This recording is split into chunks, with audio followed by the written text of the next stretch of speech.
আমি 100 মণ ওজন দিয়ে বলছি, আমি 1000 মণ ওজন দিয়ে বলছি, পৃথিবীর যে কোনো হুজুর অথবা এই মাইকের আওয়াজ যতদূর পর্যন্ত যাচ্ছে, কোন মুফতি যদি, কোন হুজুর যদি ওযু করার দোয়া যদি প্রমাণ করতে পারে, শুধু তাই নয়, ওযুর দোয়াই শুধু নয়, ওযুর নিয়ত যদি প্রমাণ করতে পারে, আরো যদি প্রমাণ করতে পারে যে কি, সেটা হচ্ছে ফজরের 2 রাকাত সালাত যে রয়েছে সুন্নত সালাত, এই সুন্নত সালাতের পূর্বে নিয়ত করতে হবে।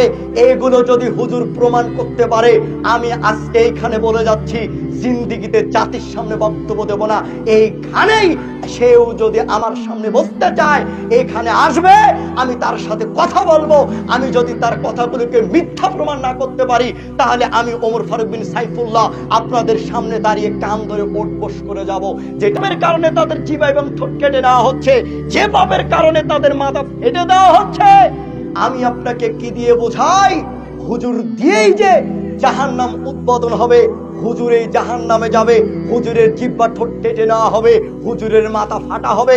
পৃথিবীর কোনো পাপীর মাথা ফেটে দেওয়া হবে না, পৃথিবীর কোনো পাপীর ঠোঁট এবং জিহ্বা কাটা হবে না, শুধুমাত্র হুজুর ছাড়া। এর কারণ হুজুর আপনাকে বিদআত করতে নিষেধ করেছে, কিন্তু হুজুর দিনরাত 24 ঘন্টা হুজুর বিদআত করে।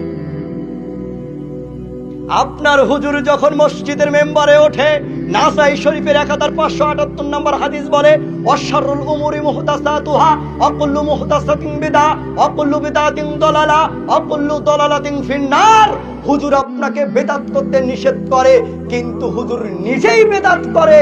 হুজুর আপনাকে বিদআত করতে নিষেধ করলেও হুজুর নিজেই বিদআত করে। কেন হুজুর বিদআত করে? এই কারণেই হুজুর বিদআত করে, কারণ আপনাকে যখন আরবিটা বলে, এর আরবির অর্থ আপনি জানেন না।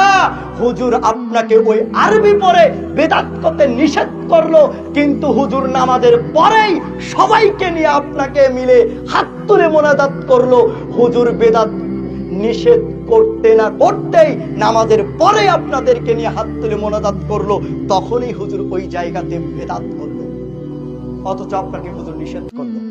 হুজুরের এই কারণে জিহ্বা এবং ঠোঁট কেটে নেওয়া হবে।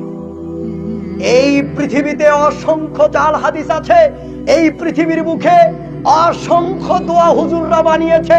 পৃথিবীর এমন কোন গ্রন্থ নেই যে গ্রন্থগুলিতে এই সমস্ত দোয়াগুলি আছে। আমাদের মতো জুব্বাওয়ালা, আমাদের মতো টুপিওয়ালা, আমাদের মতো এরকম টুটকা ফুটকা বক্তা, তারাই এগুলো দোয়া বানিয়েছে। যারা আপনাদের সমাজে সবচেয়ে বড় মুফতি,